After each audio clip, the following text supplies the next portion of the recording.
मणिपुर में बड़ा सियासी बदलाव हुआ है। कोनराड संगमा के नेतृत्व वाली नेशनल पीपल्स पार्टी ने बीजेपी से अपना समर्थन वापस ले लिया और समर्थन वापस लेते हुए एनपीपी ने कहा कि सीएम एन बीरेन सिंह के नेतृत्व में मणिपुर सरकार मणिपुर में जाति हिंसा को नियंत्रित करने और सामान्य स्थिति बहाली में पूरी तरह से नाकाम रही है। ऐसे में यह भी चर्चा शुरू हो गई है कि क्या एनपीपी के समर्थन वापस लेने से मणिपुर में बीजेपी की सरकार को भी खतरा हो सकता है। ये सवाल इसलिए उठ रहा है क्योंकि मणिपुर में बीजेपी की सरकार है और विधानसभा का गणित ऐसे में समझना बेहद जरूरी है। मणिपुर में साल 2022 में विधानसभा चुनाव हुआ था और विधानसभा की कुल यहां 60 सीटें हैं। बहुमत के लिए आंकड़ा चाहिए 31 सीटों की जरूरत है। साल 2022 के चुनाव में बीजेपी ने अकेले 32 सीटें जीती, कांग्रेस ने 5 सीटें जीती, जेडीयू को 6 सीटें मिली थी और नागा पीपुल्स फ्रंट एनपीएफ ने 5 सीटें जीती थी, जबकि कोनराड संगमा की पार्टी एनपीपी में 7 विधायक जीते थे। कुकी पीपुल्स अलायंस ने भी 2 सीटों पर दर्ज की थी जीत और 3 सीटों पर निर्दलीय जीतकर विधानसभा पहुंचे थे। लेकिन यहां यह ध्यान रखना जरूरी है कि साल 2022 के चुनाव के बाद जेडीयू के 6 में से 5 विधायक औपचारिक रूप से बीजेपी में शामिल हो गए थे, जिसके बाद बीजेपी का आंकड़ा 32 से बढ़कर 37 पहुंच गया 60 विधानसभा सीटों वाले इस सदन में। बहुमत की 31 से ये संख्या 37 6 ज्यादा है। ऐसे में स्पष्ट है कि एनपीपी के समर्थन वापस लेने के बाद भी बीजेपी की सरकार पूरी तरह से स्थिर है, उसे कोई फौरन खतरा नहीं है। मतलब एक बात और साफ है कि एनपीपी के समर्थन वापस लेने के बाद भी मणिपुर में बीजेपी की सरकार पर कोई खतरा आंकड़ों के लिहाज से नहीं है। और जैसे ही मणिपुर में एनपीपी ने बीजेपी को समर्थन वापस लेने का ऐलान किया बीजेपी से, वैसे ही केंद्रीय गृह मंत्री अमित शाह के मोड में नजर आए। उन्होंने मणिपुर में सुरक्षा स्थिति को लेकर समीक्षा की और शीर्ष सुरक्षा अधिकारियों को निर्देश दिए कि राज्य में शांति और सुरक्षा बनी रहे। दरअसल मणिपुर हिंसा जो है वो सरकार के लिए सिरदर्द बन चुकी है। करीब 18 महीने से नागा, कुकी और मैतेई समुदाय आमने सामने हैं। जाति हिंसा में आगजनी, बवाल और हत्याओं का सिलसिला भी नहीं थम रहा है और उसके पीछे नागा मूवमेंट, कुकीलैंड और मैतेई जाति आंदोलन लगातार कारण रहे हैं।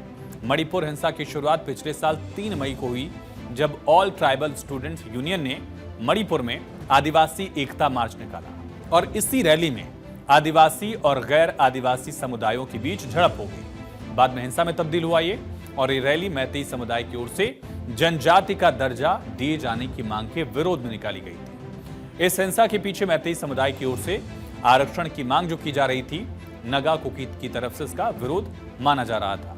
मणिपुर में किस समुदाय की कितनी आबादी ये भी समझिए। मणिपुर में मुख्यतः 3 समुदाय हैं, मैतेई, कुकी और तीसरा नागा। इनमें नागा और कुकी आदिवासी समुदाय हैं, जबकि मैतेई थे गैर आदिवासी। मैतेई समुदाय की लेकिन आबादी है 53% से ज्यादा, लेकिन मैतेई सिर्फ घाटी वाले हिस्से में ही बस सकते हैं। नागा और कुकी की आबादी है 40%। ये दोनों समुदाय पहाड़ी इलाके में बसे हुए हैं। और मणिपुर में हिंसक प्रदर्शन कोई नया नहीं है, लेकिन 3 दशकों में ऐसा पहली बार दिखा जब राज्य में 2 जाति समूहों के बीच सीधी झड़प दिखी हो। और अब बात करते हैं कि विवाद हो क्यों रहा है। दरअसल मणिपुर में कानून है, इसके तहत आदिवासियों के लिए कुछ खास प्रावधान किए गए हैं। पहाड़ी इलाकों में सिर्फ आदिवासी ही बस सकते हैं, ये प्रावधान है। मैतेई समुदाय जो है उसको एसटी का दर्जा नहीं मिला, इसलिए वो पहाड़ी इलाके में नहीं बस सकता है, जबकि नागा और कुकी चाहें तो घाटी में रह सकते हैं।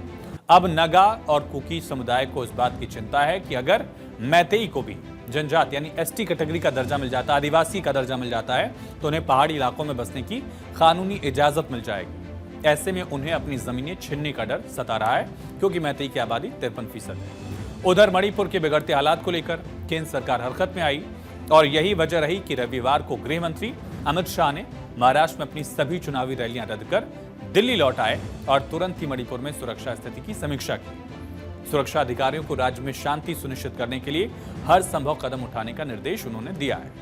लगातार 2 दिन उच्च स्तरीय बैठकें की गई, चुनावी रैलियां रद्द की और उसके बाद बैठक हुई। सीआरपीएफ के डीजी मणिपुर पहुंचे हैं, एनआईए को 3 केसेस सौंपे गए हैं और साथ ही एक बड़ा फैसला लिया गया, केंद्रीय सुरक्षा बलों की 50 कंपनियों की तैनाती से जुड़ा हुआ फैसला।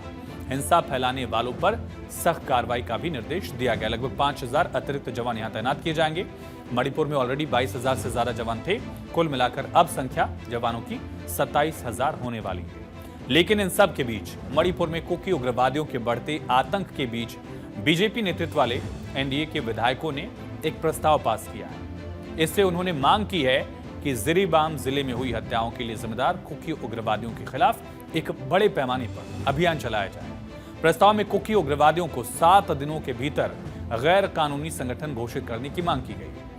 मुख्यमंत्री सचिवालय की ओर से जारी बयान में आश्वासन दिया गया कि राज्य और केंद्र दोनों सरकारें शांति और सामान्य स्थिति बहाल करने के लिए सभी आवश्यक कदम उठाएंगे। मुख्यमंत्री एन बीरेन सिंह ने कहा, कई समस्याएं हैं जिनका हम आज सामना कर रहे हैं। उनके लिए पूर्व में कांग्रेस की केंद्र सरकार के कुछ केंद्रीय नेता जिम्मेदार हैं। उनमें पी चिदम्बरम को लेकर भी उन्होंने आरोप लगाया। कहा उस समय वो गृहमंत्री थे। कांग्रेस को सोचना चाहिए था कि उनके समय में मणिपुर में क्या क्या हुआ था, फेक एनकाउंटर में कितने लोग मारे गए थे। ये सवाल उन्होंने उठाया। These are the few problems what we notice people are facing due to the ignorance of some of the central leaders, mainly during the Congress time. Sri Chidambaram is the key person. He is the root cause of the present crisis. I'll tell openly, because when he was the Home Minister of the then Congress government, and here in Manipur, Shri Oibobi was the Chief Minister. During their time, they brought a Myanmarese foreigner, Mr. Guite, Thanglen Pyo Guite. तो मई 2023 में शुरू हुई जातीय संघर्षों का जो सिलसिला था वो अब तक 220 से ज्यादा लोगों की जान ले चुका है। हाल ही में जिरीबाम जिले में 6 शव मिलने के बाद हिंसक प्रदर्शन और ज्यादा तेज हुआ। इससे स्थिति और भी ज्यादा खराब हो गई। प्रदर्शनकारियों ने 3 मंत्रियों और 6 विधायकों के घरों में भी तोड़फोड़ की। इनमें मुख्यमंत्री एन बीरेन सिंह के दामाद और बीजेपी विधायक RK एमो का घर भी शामिल था।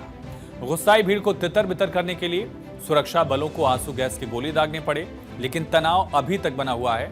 अधिकारियों ने इंफाल घाटी के कई जिलों में अनिश्चितकालीन कर्फ्यू लगा दिया।